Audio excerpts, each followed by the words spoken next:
Okay, so Shanting got the countdown going. So for the people listening, whenever whenever you see the countdowner, it's like Shanting is available. Whenever you don't see it, it's like he's not here because he's the That's one true. that pushes for it. I like it. I like it so much. Yeah. Yes, it's it's like your favorite thing ever. You just told me. Yeah. Okay, so what are we talking about today? Composition lessons, right? Yeah. So I Yeah. I guess we we have are very we have different musical upbringing, right? yes, although Yeah. we all studied music composition, like we have studied them.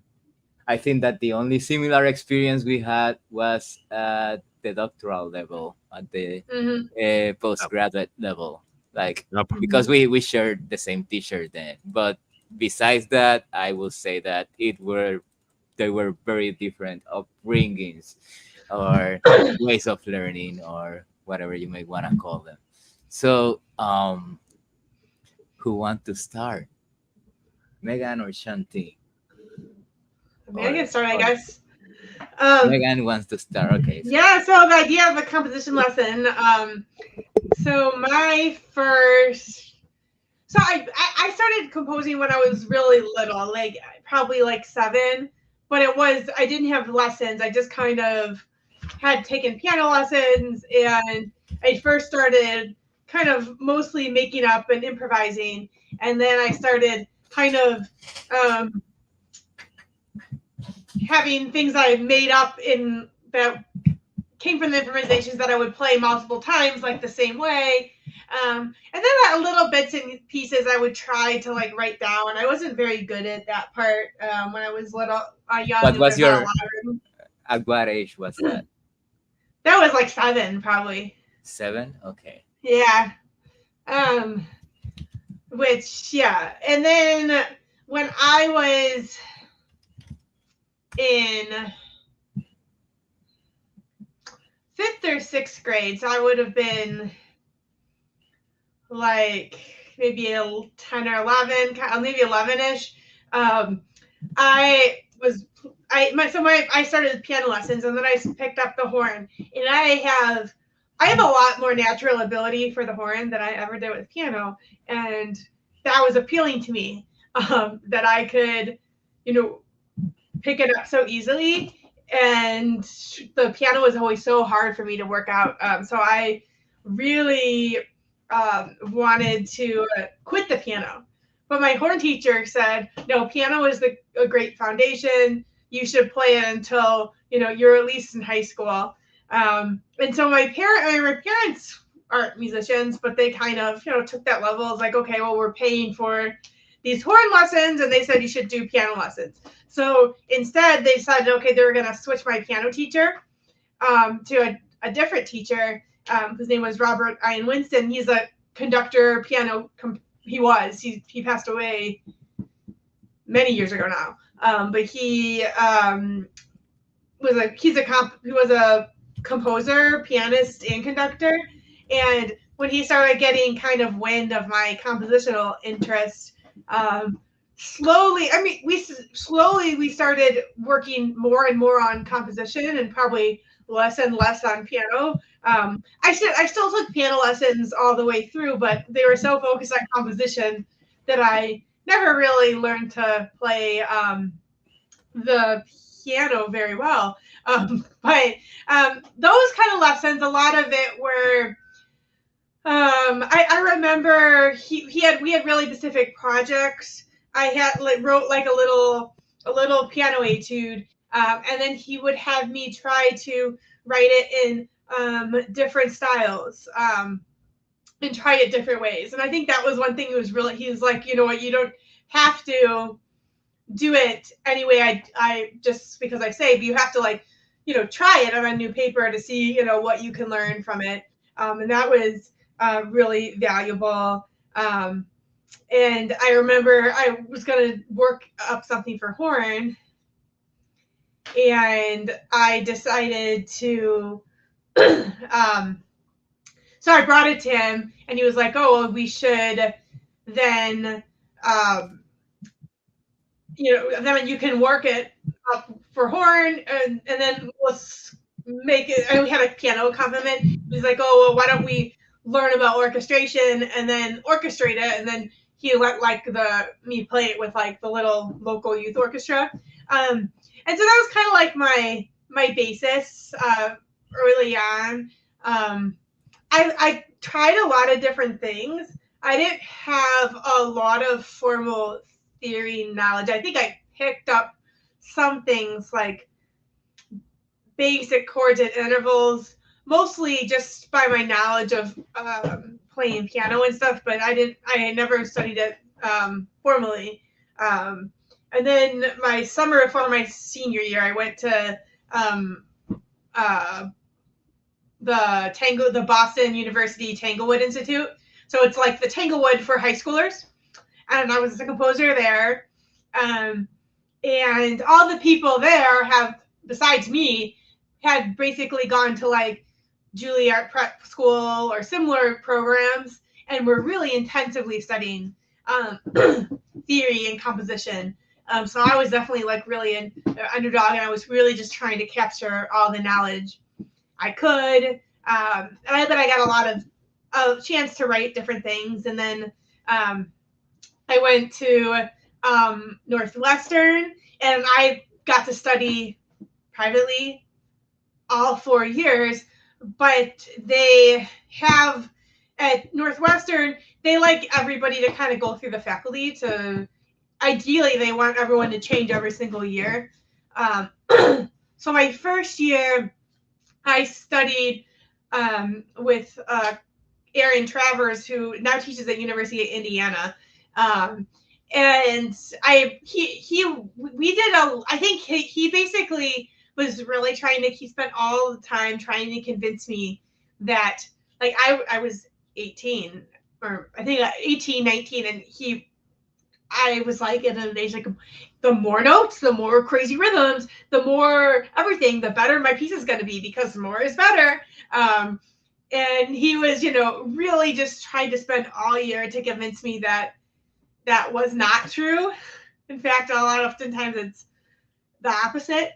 And I remember he would have me do like experiments, like I remember one lesson he gave me he's like, well, let's do an improv together. He's like, well, you can play sounds with your hands on the table, and I'm going to play with this paper bag that was just happened to be in his office.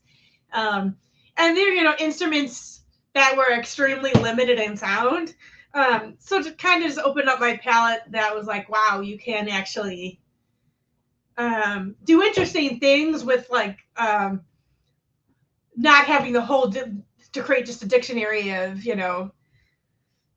sounds and rhythms and notes. And then my second year, I studied with Lee Halla, which was cool because we were like formal opposites in a lot of ways, but he was super kind and supportive.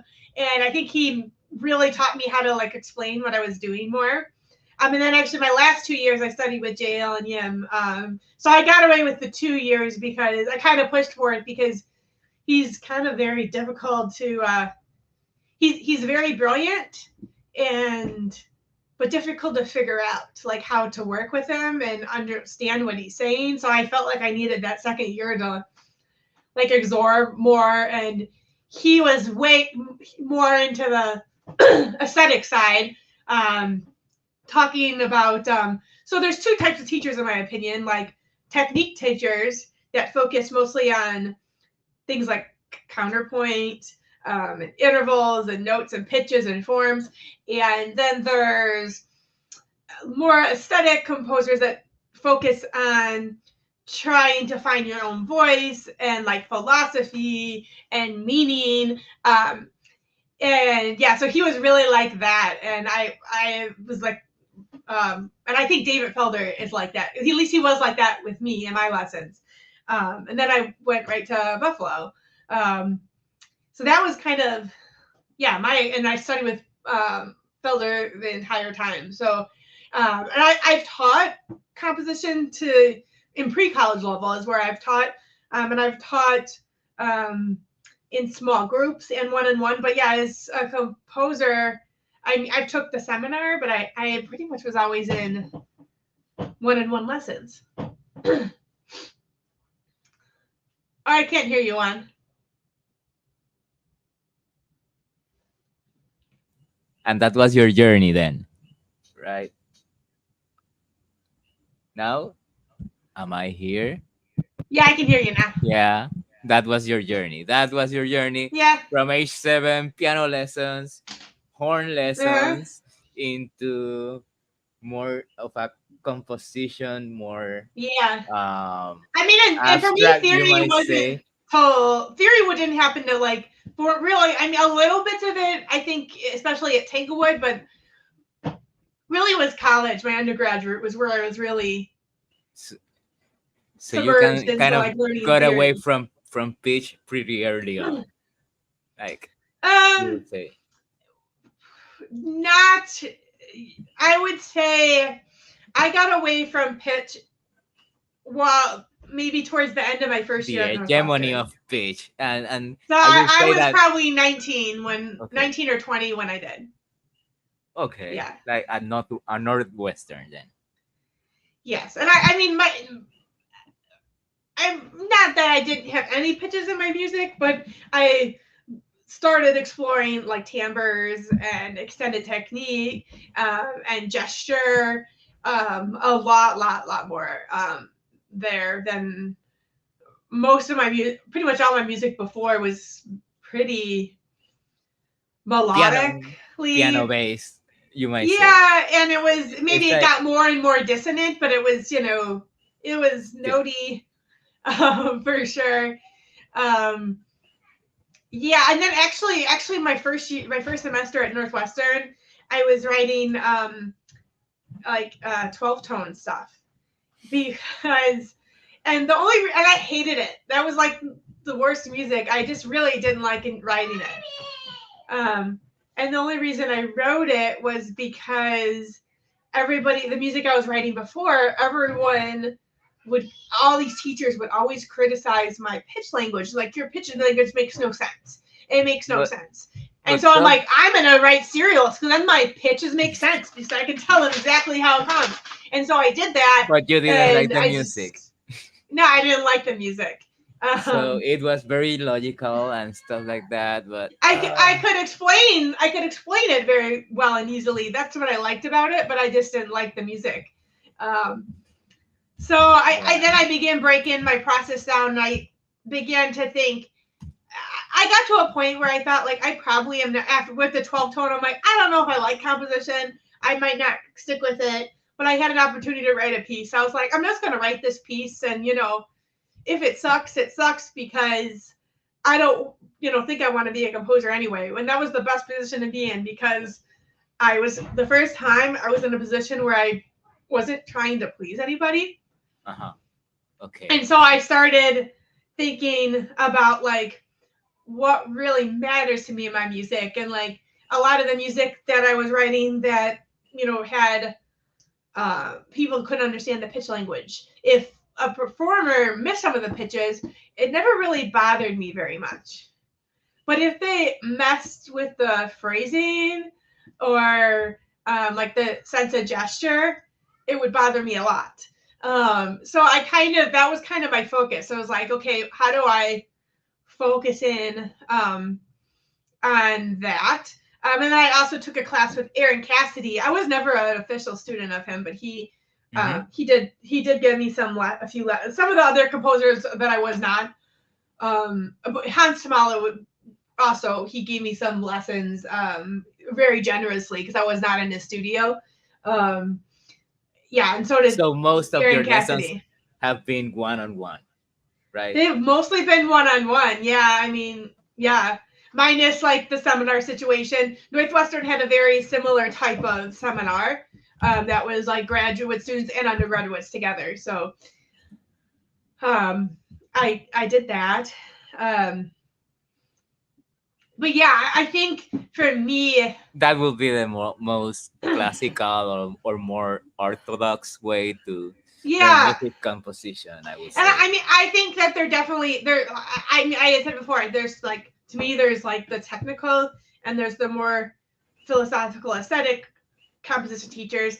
And especially the older I got, especially the more I really gravitated towards those like more aesthetic, philosophical ones. That's kind of what I wanted to do. Um, and I did like teachers who were harder on me too. I liked to be pushed, um, because I have a competitive personality. If someone like, pushes me or says I can't do something, that's gonna make me do it more. Um, so that was also one of my attractions to Buffalo. David Felder was like one of my top choices for graduate school because he's not, known to be an easy teacher No, or he's not easy on his students for certain. no, But yeah, yeah, it's like you got away from the specific, more technical, more, and you went more into the broader aspect of things, like more poetic, you might say, aesthetic yeah. side. I Like mean, that's your vision on composition. Like I how it I really never had how a it should teacher be done. that like I never had a teacher that like worked on counterpoint with me, or I did have teachers that worked on form and stuff like that, but I never had to work on counterpoint with me. I never really had them analyze my music too much. Mm. um I took a whole ton of classes where I did that, not with my music but with music in general. I mean, I had to write a lot of I times, think that different some counterpoints. some composition teachers like expect you to learn the technique by learning theory or by learning your other Hmm. classes like harmony or counterpoint or even Well, I electronic think music. Uh, yeah, you think what? I think that's how I am as a teacher, even to my young students, because I also teach theory, and Yes, all these students are given the option to take theory, and it's not more money or more expensive for them to do that. Um, and because there's such limited, what is happening here? Because there's such limited amount of time, hmm um, that I, I kind of focus on theory and composition topics. Certainly, there's lots of composition topics that overlap with theory, but I tried to focus on the ones that didn't. yeah. I think there's not much room in theory classes to question the aesthetic choices of past composers Yeah. or past masters. It's just like, okay, this is how it was done back in the day, whatever. Well, That I want my students to feel free to express and be creative and learn how to like talk about their ideas and communicate their ideas, because I feel like that's so applicable. Like, even if they don't become professional composers and go on to get PhDs in composition, I feel like being able to think of idea and communicate it effectively Mhm. is applicable for most people and most things that we do in life. You can definitely apply abstract thinking into more Uh-huh. tangible thinking, let's say, into more tangible or concrete problems like abstract thinking, mathematical thinking, musical thinking. It's been proven in countless studies to work your mind, to develop your mind in different ways. Yeah. Okay, so Pang, Yeah. Shanting, Yeah. how are you today? Good, good, not bad. Yeah, trying to be traumatized again by talking Why? about our composition lessons. Oh, Uh, yeah, well, that's like, well, try and idealize them. Idealize your past. Like it was all good. Like most people do about their memories. Like the past was better, always better. When in reality it was a nightmare. But I don't know. How did I, you learn to compose? It is Formally very speaking. different looking back. Yeah. I don't really regret about taking composition. I I believe I started learning the piano around the age of 7 or 8, and then well, I that that's another point that I think we have in common. Although you are the better pianist in the end, I think that we kind of took piano lessons around the same age. yeah, That was my Mhm. only parenthesis. Sorry to interrupt. it's Yeah. it's an age that is a little bit late if you aim at being a concert pianist, but early enough to get kind of like a solid foundation, I would say. Um, um and when I entered the middle school, actually I should call it secondary school because in Hong Kong middle school and high school are actually the same school. So we um when I entered the secondary school, the school got some kind of funding to purchase computers, music softwares, synthesizer, mixers, speakers, something like that. And then the music teacher actually was an aspiring composer. How old were you? Um, seventh grade, I think Seventh grade. seventh Okay. grade or Like like eighth like grade, like something like that. 13, 14, something like Uh, that. Yeah. don't want to do the math, but you can assume that. Okay. Um, and then the Cool. teacher was actually an aspiring composer before he pursued a career as a school teacher. So he got the funding, and purchased all the equipment, and then he started some kind of the music composition classes for the kids, including myself. And then I still remember at the beginning of the semester or the program, he showed us a video of a bridge during an earthquake, and then we watch it swing from left to right, back and forth, something like that. And then he talked about various musical elements like pitches, rhythm, density, organization, timeline, whatever, a lot of concepts.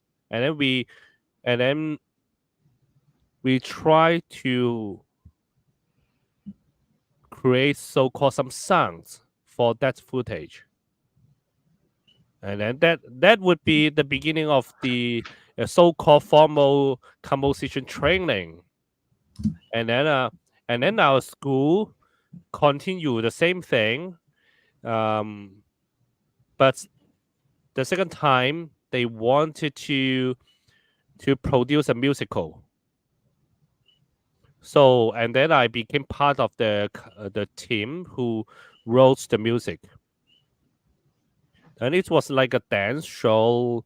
Um, and then we use cakewalk. I think that's Yes. that's That's old. That's old, man. very old. Wow. Wow. Yeah, nobody uses it anymore. But No, it doesn't exist, I believe, anymore. and then we use cakewalk, and I forgot the digital audio workshop, the name of that workstation. But yeah, and then we created a music I forgot how long was it, maybe like 20 or 30 minutes of music. I didn't do That's everything. a lot. Okay, I didn't do everything, but I. I was part of the team and tried to create some kind of music. I remember some So one or two it was a one or group two was it a group composition? basically yes, like two people including me wrote the music part, and occasionally we receive feedbacks from the dancers were actually schoolmates too. I remember one complained that the rhythm was hard. One and and and then actually I was blamed because I was the one who wrote that part. I believe it was in 6/8 or whatever compound time. They maybe they didn't like it. Maybe, yeah, I don't know. But anyway, um, Because the meter was in 6/8. Oh, yeah, oh. That uh, maybe because before that it was in 4/4 or whatever yeah, yeah. simple time. So they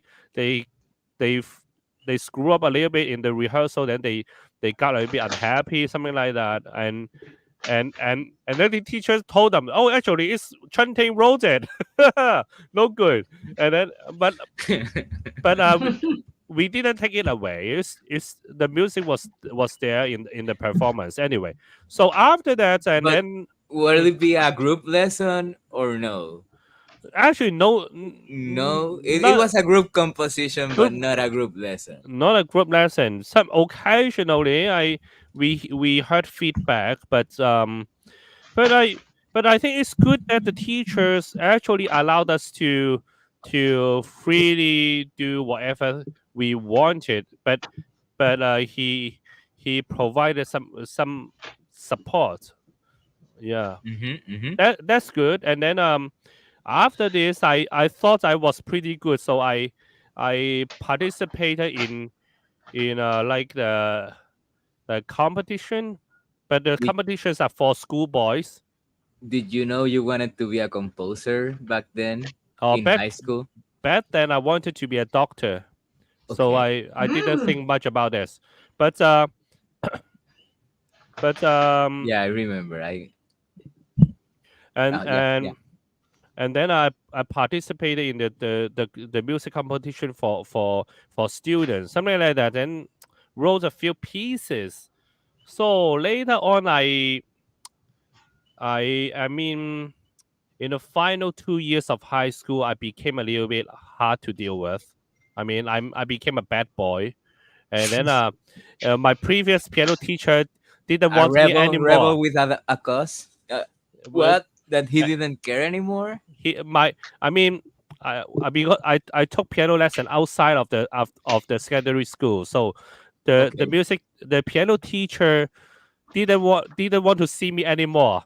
You know Okay. what? He You even returned me the tuition. you were always a troublemaker since you were I was a troublemaker, yeah. and then he handed me the money, the tuition back to me. Well, at least you got your money back. Yeah. Let's say. but Well, he but didn't keep it.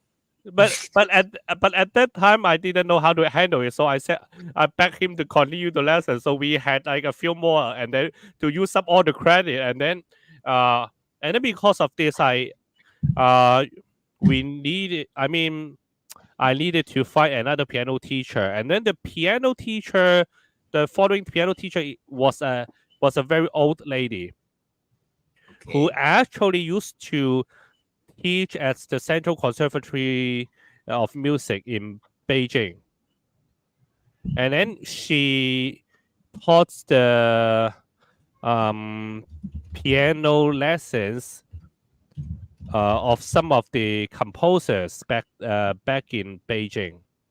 So the piano's been a big thing throughout your So so he career so as a musician.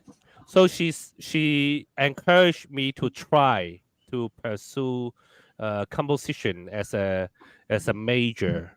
Hmm. Or so I tried it and tried the entrance exam, but because I had never had like any so-called formal training about like counterpoint, harmony, whatever theory. So I failed that entrance exam, and then I began to take some lessons, and then I learned to imitate some pieces.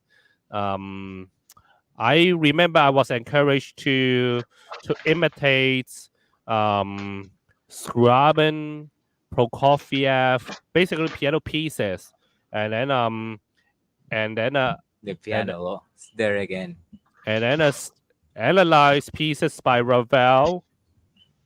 Yeah, another pianist. Mhm. Yeah, and then at the end I took A level exam, which is the final exam at high school. I took the I took the A level exam, and I took music as well. And then one paper was composition, and it was an Viva Voce exam. So the examiner was actually the department head at Hong Kong Academy for Performing Arts. So so uh, so he I mean, in the exam, it was a little bit strange. He didn't talk much about my portfolio.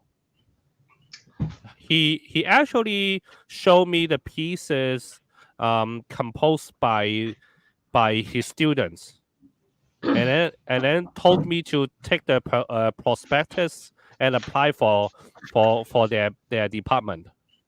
Mm-hmm.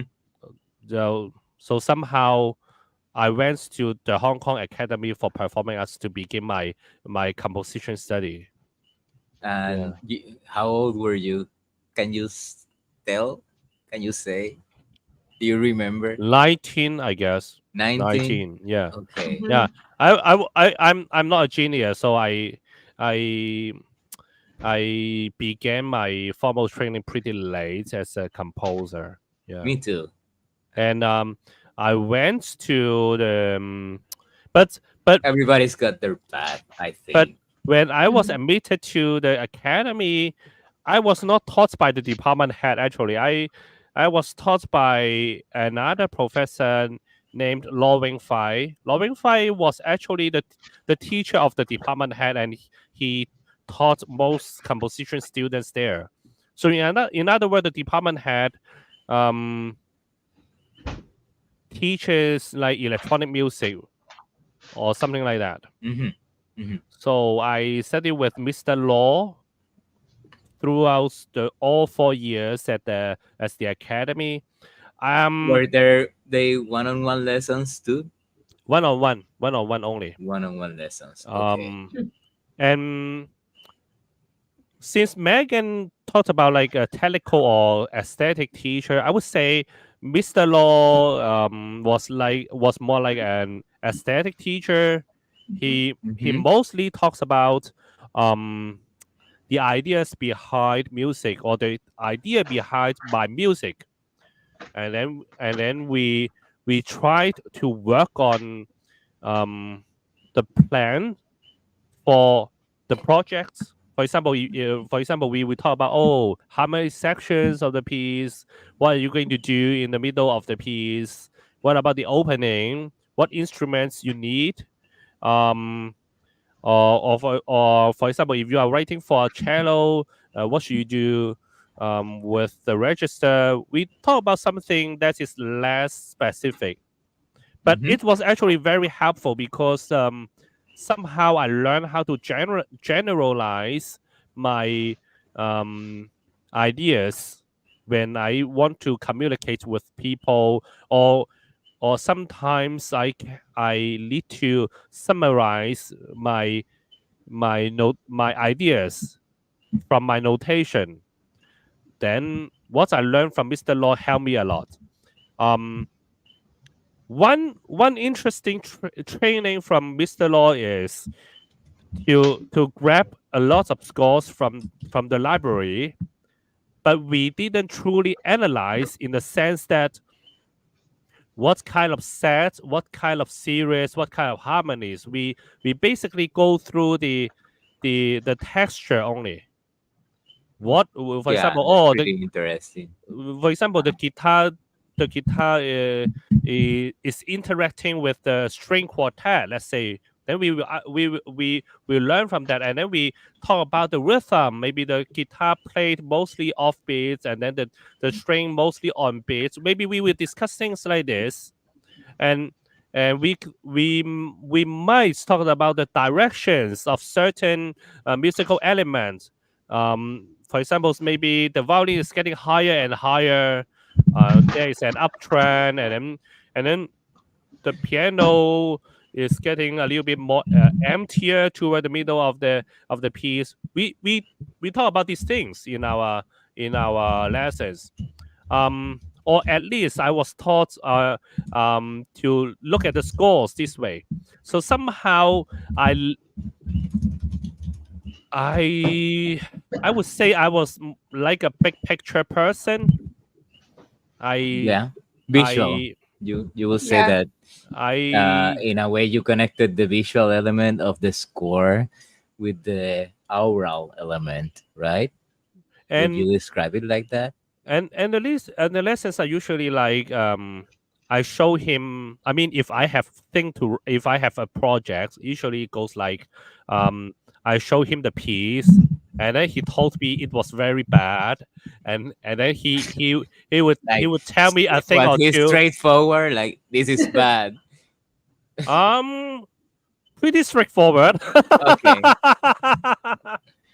Pretty straightforward, and then and then I remember one lesson. He asked, "Why? Why the first few? Why the first few lessons Why? were usually That's the only horrible?" thing. We Okay. because at the academy we had a very busy schedule. We had like I mean, except for first year, we had like two or three projects every semester. So Mm-hmm. we were in a big hurry, and then but I usually wrote crap in the first few lessons. I wrote horribly. But you still send me stuff that you title as "This is crap" and send it to me like with Yeah, that code name. So you are, at least you are consistent. yeah, I'm very consistent about that. I Yeah, my file, my draft is usually named like rubbish, trash, Rubbish. crap. Right? Yes, yes. Sometimes I find it really bad. I would say rubbish king, something like that. Why Rubbish do you emperor, something think like like that teacher had that influence on you that up to this day you send me drafts that are called rubbish or trash or stuff like that? that. Perhaps Or do you we need to like there's send some him a thank you comedy, letter. there's Yeah, some comedy on how you see it, but there's also some truth to it, like, or at least on how you see it yourself, how you perceive it, I believe your perception of your music sometimes. at that point Which he was I a little don't bit think frustrated too. I don't think what you send me is trash for the record or rubbish or anything like that. but but anyway, I think it's very important that we try and understood the problem, the issues. You And then he after his comments, I usually elaborated um and his ideas, and then I will talk a lot. I Somehow he allowed me to elaborate and explain the issues in my draft, and I in my opinion, that's very useful. That's Yes. very helpful, because somehow I learn to be my own teacher in some way. Um, but if I talk about Mr. Law, I think he is very generous too, because actually I mean all of us in his class, we had his number, and actually we were allowed to call him, and then actually he would talk with you. He would talk Hmm. with you. um I remember that's a number that you call. Actually, you are calling his pager. Do you want to call him now? No, No. Okay. no more. But uh yes, I mean a lot of humor and wit from him.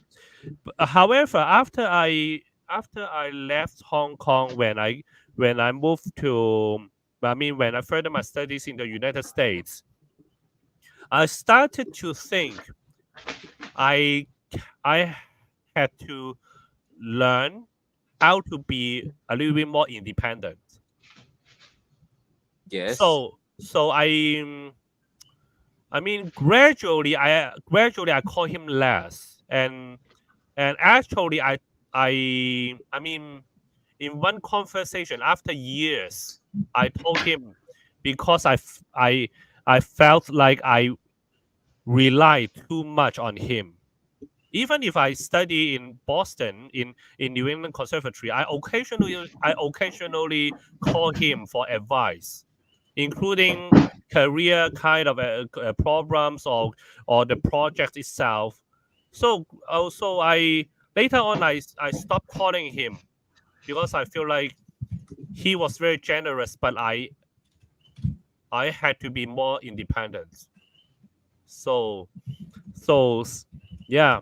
But let's get back to to my Boston years when I was in New England Conservatory. I studied with a very nice gentleman called Malcolm Payton. He he was very interested in the music by Bartok, and he was very interested in neoclassical music Part of- too. And then That's a composer I can relate to. Well, in a sense that I've studied him a lot too.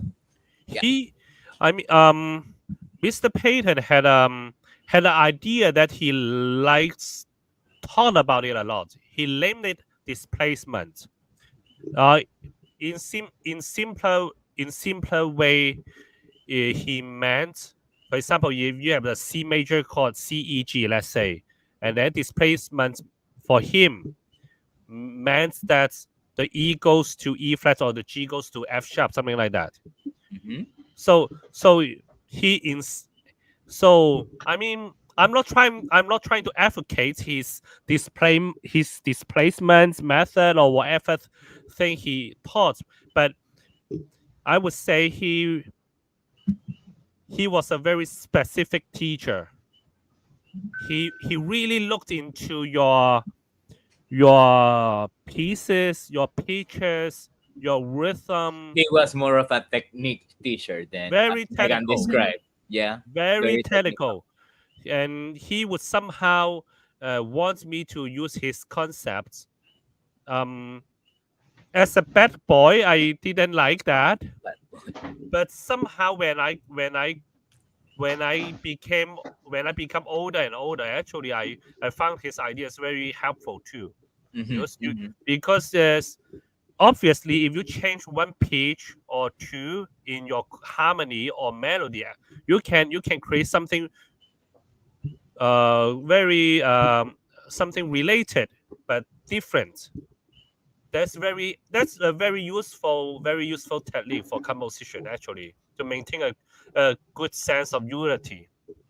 well, yeah, I remember Mhm. like being in where this festival in Italy. I forgot its name, but with this Argentinian Italian teacher, and like, she's like, she was kind of reminding us like what has been constant throughout music since the beginning of music composition is like trying to get to that balance between the homogeneous and the heterogeneous, between unity and contrast, between the similar and the contrasting aspects of music. So definitely what you're saying is very S- has been true of composition forever, it seems.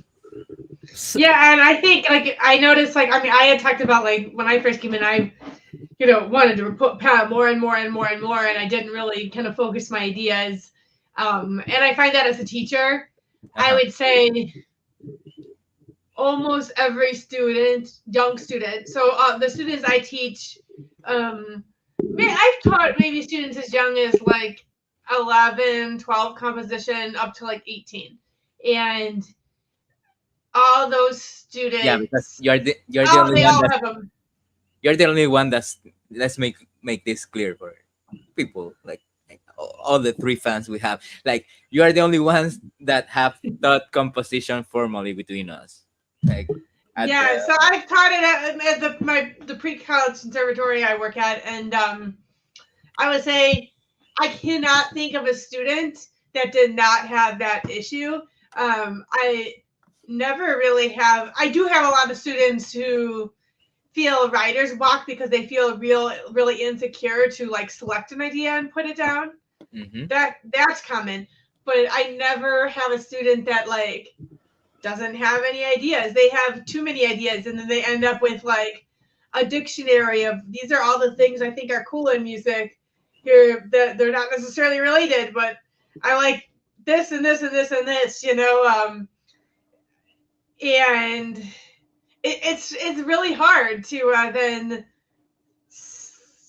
be at a point. You have to be at a point of maturity to be like, I like all these things, but they don't all fit in the same piece together, and I need to be able to take this one thing and and make different shades and variations of this to expand it. Um, yeah, that's a extraordinarily it's so common that I almost want to say that Yeah, it's I know what you mean. everyone has it. Like I can't think I of a know young what you mean, composer. but the danger with that, there's that's very wise what you're saying, but there's a danger in that, and there's the danger of that is falling into minimalism. And if you fall into Yes. minimalism, then it's kind of like minimalism. We're at this point where minimalism is kind of the rule. It was like in the 1970s or so, like the exception to the rule, especially when Yeah. 12 tone, you talked about 12 tone was in in Hmm. the universities and stuff like that, even though you know there was some unity and similarities in harmony, let's say, but it was more of like contrasting style, that minimalism, like let's say like the New York style, for example. There's a lot of repetition, Hmm. and even though it's not a strict minimalism like Steve Reich minimalism or Philip Glass minimalism, I still consider it on upon that vein, and it's gotten so and so and so old that it's just mindless repetition. Is what I wanted to get at. Yeah. You can I fall don't into think any that. of my students are anywhere near the fact, nor do they, I don't think,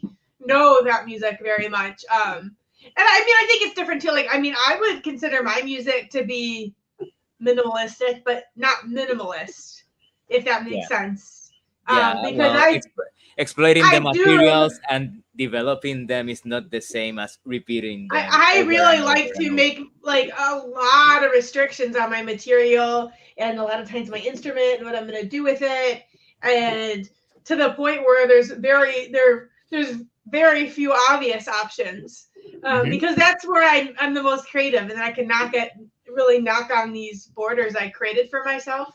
Um, and I do like repetition, but the repetition I like is physically in the term of repetition, which isn't sonically, it does not sound like repetition.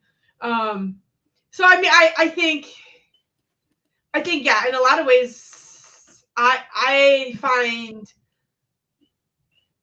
minimalistic approaches interesting, and I'm interested in myself, but I'm not I particularly have interested no. in Steve Reich or Glass. Not that kind of millennial. I mean, it's just not the historical American millennialism. Yeah, If that makes sense, yeah. well, it's another principle of music how to choose a set of materials, like you Well, use a set of rules that you impose upon yourself that shows maturity, and kind of make the most out of those materials. It's well, the like other thing about like things like Steve Reich and Steve Reich is that they're really trying to be accessible by using yes, sounds that are familiar to people who aren't familiar with all the palette that exists in contemporary music. So they're trying to be accessible, and I also kind of think they're trying to be like hip or cool. yeah, Um, and that you and get the New York style of the 21st century. Not to very criticize clearly, for anybody. anyone who hears my music, it's not No, no, hip I or cool. of yeah, And well, it's certainly not as the sounds are certainly not accessible. So that could be another I group, guess another name for this podcast or streams or whatever. The uncool composers or the bad boy composers. Shantin, sorry, you, rebels. the the I was rebel interested. music composers. I was interested in my music, like Robbie, someone who, like, he was an engineer. He was a boyfriend of a friend of mine, and he was an engineer, and was he's trained like as an amateur, pianist and singer, and like they're pretty knowledgeable about, like, especially about like Baroque and classical repertoire. Um, but he was like asking me about what I do. And he was asking, and I was trying to explain it, and other people were kind of explaining it that like kind of knew my music. And then Um, he was asking about it in his mirror, like what it sounded like. I don't like, I don't think my music really sounds like anyone else. But I'm not saying that to be cocky, like that I'm like, oh, I'm so original and like, No, I'm but saying that to say that I'm just a weirdo. Like that's what I mean. I think that that's good. That's what I would expect when I see all of this. Uh, well, I won't elaborate on that because, but anyway, that's what I will expect from contemporary music and from music from the post-war onwards. Like you see all of these composers, all of these canonical composers. Most of them, if you guys remember, like one of the our exams, it was to pick like 20 to 25 composers and identify them by their That scores. was the 1945 from 1945 to present, right? Yeah, yeah. Yeah, yeah, yeah. I And remember it was, that.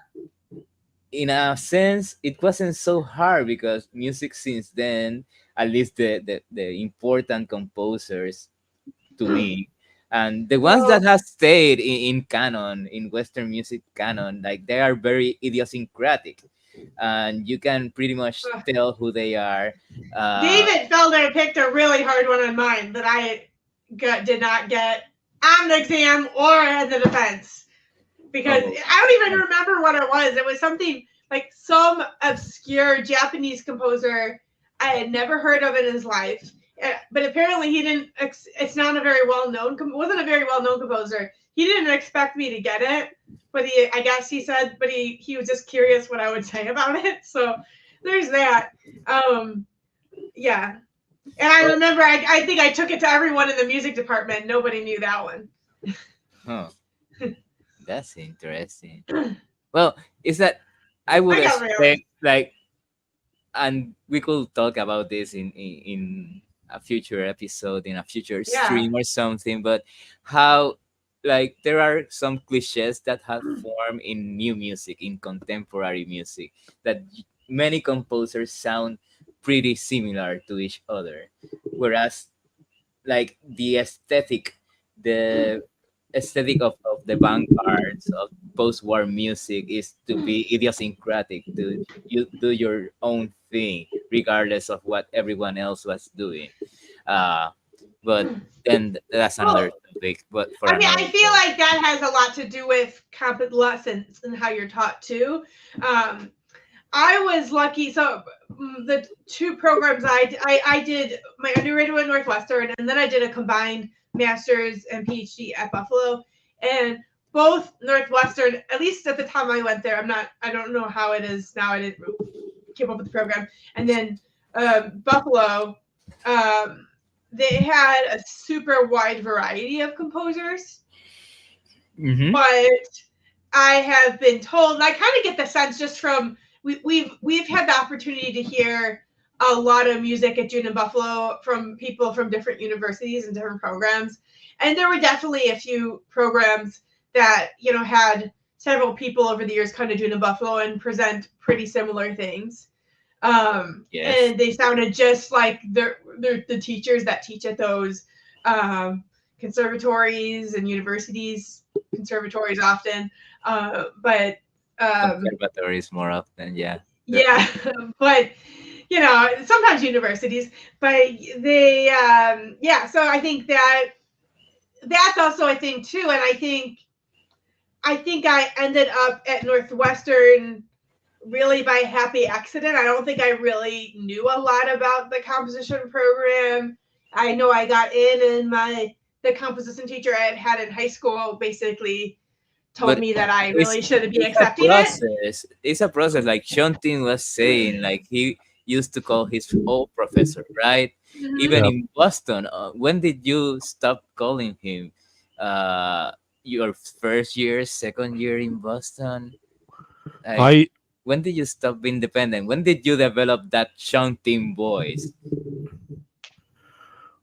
I think after the first year in Buffalo, actually, In Buffalo, you had to. Oh, okay, yeah. yeah. I I mean, it was more like a gradual process, of course, but Hmm. Basically, I made up my mind after I arrived at Buffalo. I mean, I mean, one of the reasons was sometimes I didn't get to see David either, even if the lesson was Yes, scheduled. And then you said this before. Yeah, yeah. I felt Oh, like, it was. yeah, I couldn't depend on anybody. As a composer, I have to be on my own. Nobody can replace you. Mhm. It's not just about the piano. It is. I mean, for most walks in your life, you can't depend on anybody actually. Yeah. Especially Mhm. as a grown up, how could you depend on other people to make you a decision? From Yeah. cooking to investments to your own work, you can't rely on anybody. I had a very strong feeling about that. I mean, and then I said, okay, that's fine. If I don't get to see David today, just go home and compose it. It doesn't matter. It doesn't matter. Of course, it's good to hear some advice from him, or even better if he is very happy with my work. But I still need to compose it myself. E- Mhm. Even if I have the best ideas in my head, if I never write it down, it's not going to work. So I decided not to call my teacher from Hong Kong because I know very clearly that if I really want somebody to talk about a project to get some kind of moral support, I could simply call him. Not too hard to reach, Mr. Law. He's very generous and very fun to talk with. You will be very happy in 2 minutes, but I have to write my own music. I You have to I be your, yeah. and that's what being an artist, I at least in my vision, is being about, like being able to stand on your own 2 feet with the world telling you that you are not doing it correctly, the right way. But what is art anyway? What is art about? It's like, well, I don't like using the words like expressing yourself, but in a way it really is. It's like only you can make your art. Why would you Mhm. want to write like somebody else? Like, and as that's why the individual, or in some intellectual movements like romanticism, or let's say during the 20th century existentialism, stuff like that, they see the artist as the ultimate expression of the individual, because Mhm. as an artist you can only be yourself. Let's say you can only do your own art. If you are doing writing in other people's languages, then you are being a bad artist, even if you are being a good craftsman, you might say. So there's that dichotomy in a way. Uh, yeah. So I have to wholeheartedly agree with your position on standing on your own, and how you have to grow. You take composition lessons so you don't have to take them to compose, right? That's But the ultimate but goal. one thing I would say is although it sounds like I decided to be independent and stop calling my former professor, but I still want to say that I'm very thankful about everything that he taught me because although he was not a very specific person in terms of when we talk about like composition instruction, but he is very supportive about developing our own ideas, and we learn to begin projects with extra musical ideas, learn to express something instead of writing some notes only, some pictures of rhythm only. He always wants us to he always wants us not to Yes, writing with a compose purpose. like exercises. That's very good. Even if you learn like that sometimes, right? Um, but however, if I look back, maybe it's better to begin the composition lesson with Mr. Payton